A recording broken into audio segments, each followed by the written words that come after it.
Welcome back to Hard Truths with Hardy, where we talk about all the crazy things that can happen in real estate and do a little education on the way. What's going on in my life right now? I'm super excited. This is my last day to work before I go on a cruise. I wasn't super excited about going on a cruise, but the family talked me into it, and I am excited to be on vacation and hang out with everybody, so that'll be fun.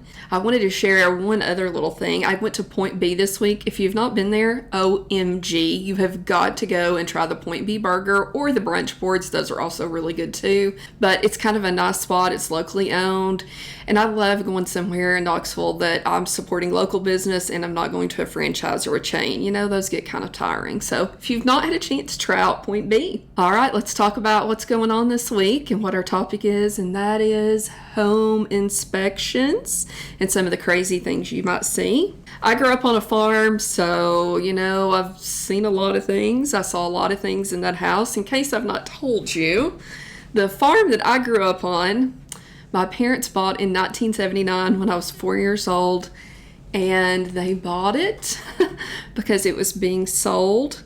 The family that lived there prior to us was the victims of murder-suicide. The husband shot the wife and then shot himself by the well house right next to the house, and so my dad got a steal on it. And he wasn't ever really scared of anything. Of course, I was 4 and I didn't know that was the case when we moved there.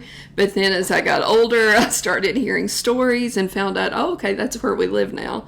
And then another little random fact, they rented it out for a little while before we moved into it, and that guy committed suicide. So anyway, but we still own it. It's our family farm. We love it. I know it sounds a little crazy.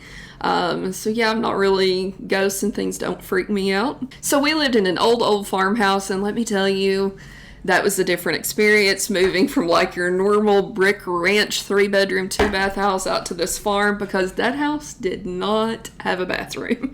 And my sisters and my mom and I, we were not fans of that. It had an outhouse, but to get to the outhouse, you had to go through the yard, through the fence, and out into like the pasture where the outhouse sat. Now let me tell you when that got real fun. In the middle of the night with a 4-year-old that has to go potty a lot.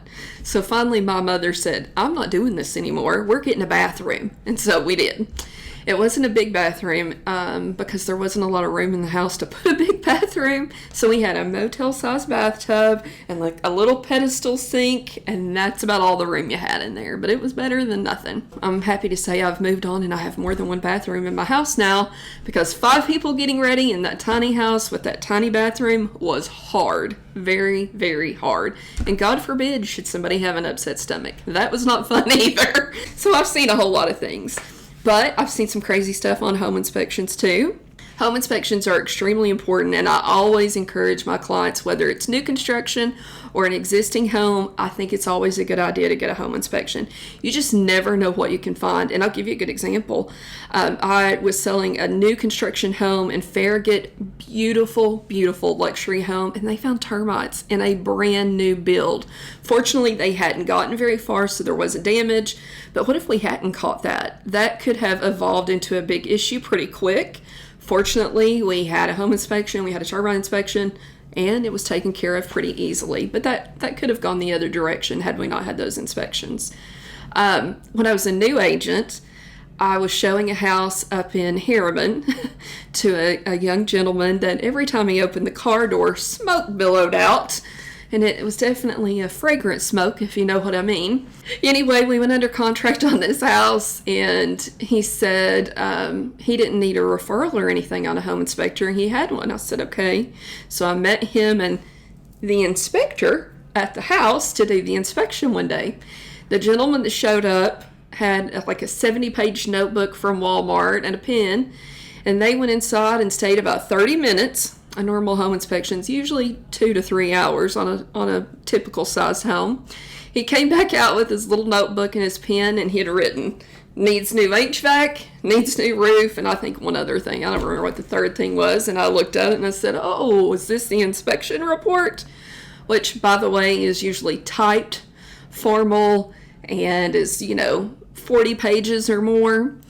So he said, yeah, that's the home inspection report. And I said, oh, could I get a business card? So he gets out the handy dandy notebook again, and he writes his name and his phone number, and he ripped off that sheet of paper and gave me his business card. So that one was an abnormal one to handle. The buyer can elect to do their home inspection themselves, but other than that, they are supposed to use a home inspector or someone qualified. Technically, even a contractor cannot do your home inspection for you. So I'm not sure that somebody with a notebook from Walmart's qualified either. I felt like they were probably pulling my leg, or maybe they thought they were pulling the seller's leg. So anyway, that sale did not go through, as you can imagine. But I've seen some other crazy things in home inspections too. I'll give you a great example.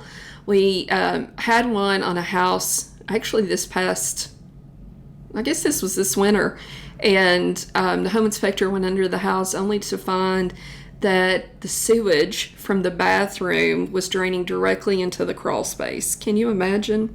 Yeah, that's not the only time I've had that either. I also had it on a home in Sevierville. There were some older sellers. They had no idea.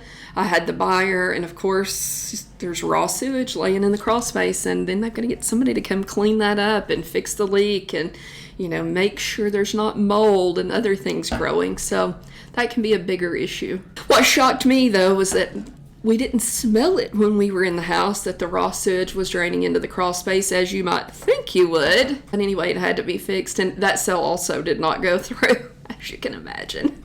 I've seen some funny stuff, things that you wouldn't think about, but older homes, for example, before we had modern day building, I've seen homes from the 1800s where they literally took rocks from out in a field, and that's what your foundation's stacked on. It sounds crazy, but that was a thing back in the day. Common day, we wouldn't say that's safe, and we certainly wouldn't build anything that way, but I've seen plenty of homes stacked on rocks for the foundation. So when you're doing a home inspection, keep in mind, a home inspector can only do so much. They can't look beneath the surface, right? They can't see what's behind the walls. They can look in crawl spaces. They can look behind the water heater. They can look at a lot of things, but can they detect everything? They cannot. They have some handy tools like a moisture meter. Those are really, really good to find leaks. Sometimes you'll see water spots on a ceiling or on a wall. They can take their moisture meter and see if it has a high reading, and that'll indicate if that's maybe an old leak or a current leak. There's a lot of good ways to look into things, but you can't always determine exactly what the source is, in some cases without cutting into a wall or digging into the foundation to find out what the source of the problem is. That's not in all cases, but it can definitely happen. So on a good home inspection, you want to make sure they're going into the attic and taking a look around. For example, where does the bathroom vent to? In most cases these days, that goes to the attic. A home inspector will always call that out, but builders don't like to add additional holes to the roof if they don't have to. But one that you wouldn't want to see vent to the attic would be the dryer. The dryer vent is moist, humid air, and that could cause a fire, so you definitely wouldn't want to see that go to the attic. That one has to vent outside. So there's certain things to look for. You always want to look at the crawl space and see if there's any moisture or humidity, maybe even standing water. That's not a good sign. Walk around the foundation. Do you see any cracks? Those could indicate some bigger issues, some are just settlement. I always tell my clients, these are things that I've learned to look for, but it doesn't make me a professional home inspector. So we would want to get somebody out to take a look at those things and make sure that it's a bigger issue or not a bigger issue, because they're more skilled at looking at that than I would be. I know some good things to look for, but it still doesn't make me the expert, right? You want to use the experts to define what the real problems are. And remember, just because a house looks pretty doesn't mean that it's built well or remodeled well or updated well. There could be things hidden. And I'll give you a good example. I built a house in Farragut back in 2011, and the house was beautiful. I checked on that house every day. I would go over on my lunch. I would go over after I got off work for the day and see what was going on during that build. I ended up selling it after living there, I guess, about 4 years. And a few years after I sold it, the people that bought it from me called and said, "You'll never believe what we found in the walls when we started remodeling." They found that the under cabinet lights had been connected by normal home extension cords that were daisy chained together. That is a massive fire hazard. No one would think that's okay to do, but somebody did it because they knew it'd be behind a wall and it wouldn't be seen. And what would you do? You can't find it. So there are people taking shortcuts. Just remember, even with what you're checking, you still can't get everything perfect. So it's good to be diligent, but even diligent won't get you perfection. Thank you for joining us today on Hard Truths with Hardy. I hope you enjoyed the funny stories, but also got the education out of it. Don't forget to join us each week. We release new episodes on Wednesdays. You can find us on Apple, Spotify, or YouTube, or your favorite streaming platform. We'll see you next week.